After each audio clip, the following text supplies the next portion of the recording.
नमस्कार, विंध्या टाइम्स में आपका स्वागत है। विंध्या टाइम्स की खास पेशकश यूथ टॉक, जिसमें हम आपकी मुलाकात विंध्य के उभरते हुए युवाओं से करवाते हैं।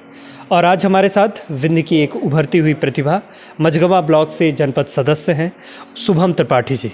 पहले तो बहुत स्वागत करूंगा आपका। बहुत बहुत धन्यवाद विवेक भैया, आपने मेरे को आपके चैनल के माध्यम से विषय रखने का अवसर प्राप्त हो रहा है, इसके लिए बहुत बहुत धन्यवाद देना चाहूँगा आपको। शुभम जी, पहला सवाल तो यही कि पॉलिटिक्स में आना कैसे हुआ और फ्रंट लाइन की राजनीति में कैसे सोचा कि राजनीति में आके कुछ किया जाए? मैं जो कर रहा हूँ, चूँकि सामाजिक जो एक विषय चलते हैं कि जो लोगों की सेवा करते हैं, लोगों के बीच में रहते हैं, उसको राजनीति ही की बात लोग उसको उससे जोड़ते हैं। मैं आपसे बताना चाहूँगा कि मेरा कोई ऐसा कभी सिद्धांत नहीं रहा कि मेरे को राजनीति करनी है। मैं बचपन से अपने घर में ये चीज़ देखा कि लोगों से बोलना, बैठना, उनके लिए लड़ना, उनके लिए उनके उचित अधिकार दिलाना, ये बचपन से मैं अपने घर से, अपने पुरुषों से सीखता आया हूँ। तो यही सब चीज़ें मेरे अंदर से हमेशा से रही हैं। मैं चाहे छात्र जीवन हो, चाहे छात्र जीवन के साथ साथ सामाजिक जीवन में भी कहीं भी मेरे को लगता है किसी की मदद मेरे जाने से, मेरे बोलने से, मेरे साथ उसके चलने से कुछ उसका अच्छा हो रहा है, तो मैं कहीं भी पीछे नहीं हुआ।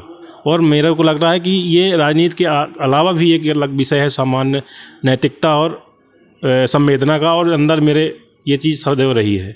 बैकग्राउंड की अगर बात करें तो पारिवारिक पृष्ठभूमि में राजनीति कैसी रही और वहाँ से क्या प्रेरणा मिली?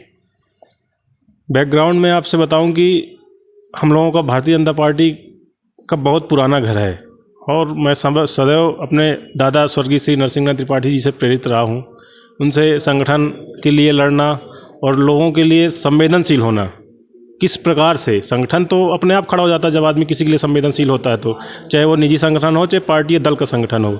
तो मैं लगातार उनसे ये चीज़ सीखता आया हूँ। हमारे भारतीय जनता पार्टी चित्रकूट में जब एक मंडल था, तब मंडल अध्यक्ष, प्रथम मंडल अध्यक्ष हमारे दादा थे, इसके बाद हमारे पिताजी थे। जब पहली पंचवर्षीय योजना थी सन 93 में, हमारी मम्मी जिला पंचायत सदस्य थी।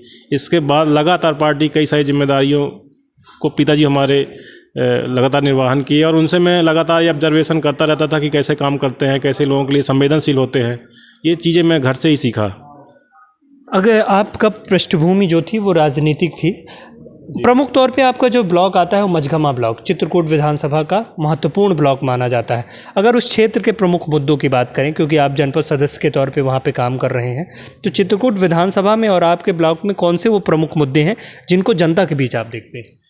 मैं जब से जानने लायक हुआ तो मैं ये जान रहा हूँ लगातार कि सतना ज़िले में सबसे भ्रष्ट हमारा जनपद मझगवां था। और मेरे मन में सदैव ये चिंता रही आती थी कि मैं कभी भी अगर मेरे को अवसर मिलेगा तो मैं जनपद में जाके काम करूँगा। एक अच्छा अवसर मिला, यहाँ पे जनपद का नेतृत्व जनपद सदस्य के हुए अपन, और जनपद में काम करने का हमको अवसर मिल रहा है। तो हम जो देख रहे हैं कि चूँकि हमारा क्षेत्र ज़िले में सबसे पिछड़ा क्षेत्र माना जाता है, तो जो भी हमारी सरकार की योजना है वो उसको अपन ज़मीन तक कैसे ले जाएं। तो ये जो जनता और सरकार के बीच का योजनाओं को ले जाके काम कराना, लोगों को सही उचित लाभ पहुँचे, सेहत का काम हम करना चाहते हैं और लोगों का विकास करना चाहते हैं, वहाँ के अपेक्षित लोगों का। भारतीय जनता पार्टी की आपने बात की। भारतीय जनता पार्टी चित्रकूट में लगातार हार रही है। नीलांशु चतुर्वेदी वर्तमान में वहाँ से विधायक भी हैं। क्या प्रमुख कारण मानते हैं कि भारतीय जनता पार्टी वहाँ विधानसभा में जीत हासिल नहीं कर पा रही? देखिए, विधानसभा अगर वोटिंग रेशियो देखा जाए तो लगातार हम ग्रोथ में हैं। थोड़ी बहुत जो गड़बड़ियाँ हो रही हैं तो उसमें लगातार सुधार भी चल रहा है। तो मेरे को लग रहा है इस बार अपन चित्रकूट अच्छे वोटों से जीत रहे हैं, और आगे भी अपन इसमें सुधार के काम चलते रहे हैं और करते रहेंगे। विधानसभा की बात करें, क्या शुभम जी आने वाले समय में एक विधानसभा के दावेदार के तौर पे चित्रकूट विधानसभा में माने जाएंगे? हाल में ही अभी जो पंचायत चुनाव हुए, मैंने देखा कि बहुत सारा युवाओं को नेतृत्व देखने को मेरे को मिल रहा है। इससे मेरे को खुद की जवाबदेही नहीं लगता कि मेरे को क्या करना है क्या नहीं करना है, ये जनता तय करेगी। लेकिन मैं ये ज़रूर बताना चाह रहा हूँ कि ये आने वाला समय युवाओं का ही है। तो इस विषय में तो वैसे भी हमारा शीर्ष नेतृत्व सबका विचार करेगा, होगा। अगर स्थिति बनेगी तो, अगर पार्टी कहेगी चीज़ें होंगी तो करेंगे, क्यों नहीं करेंगे। अंतिम सवाल, भविष्य की अगर बात करें, आने वाले समय में किस तरह का अपना फ्यूचर में कौन सी चीज़ें हैं जिनको अब मन बनाया है कि आने वाले समय में करेंगे? देखिए, हमारा क्षेत्र बहुत पिछड़ा है, ये कोई कहने में मेरे को ज़रा सा भी संकोच नहीं हो रहा है। वहाँ पे आज भी लोग रोटी कपड़ा मकान सामान्य चीज़ों के लिए भी पिछड़े हुए हैं। ऐसा नहीं कि हमारी गवर्नमेंट की योजना काम नहीं कर रही, लेकिन वहाँ पे लगातार कांग्रेस के विधायक थे, इस कारण से जो है तो सही तरीके से योजनाओं का यूटिलाइजेशन ज़मीन में कम हो रहा है। तो हम लोग अभी हमको नेतृत्व मिला, हम ज़्यादा से ज़्यादा लोगों के बीच में जाके योजनाओं पहुंचाने का काम कर रहे हैं।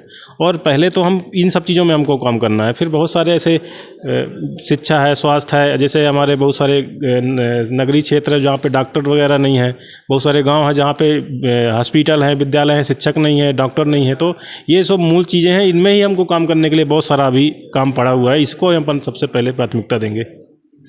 ठीक है, तो ये थे हमारे साथ शुभम जी, जिनका सीधे तौर पे ये कहना है कि आने वाला समय युवाओं का है। अगर मौका नेतृत्व देगी तो आने वाले समय में चित्रकूट विधानसभा में और अपने ब्लॉक में काम करेंगे। बहुत बहुत धन्यवाद।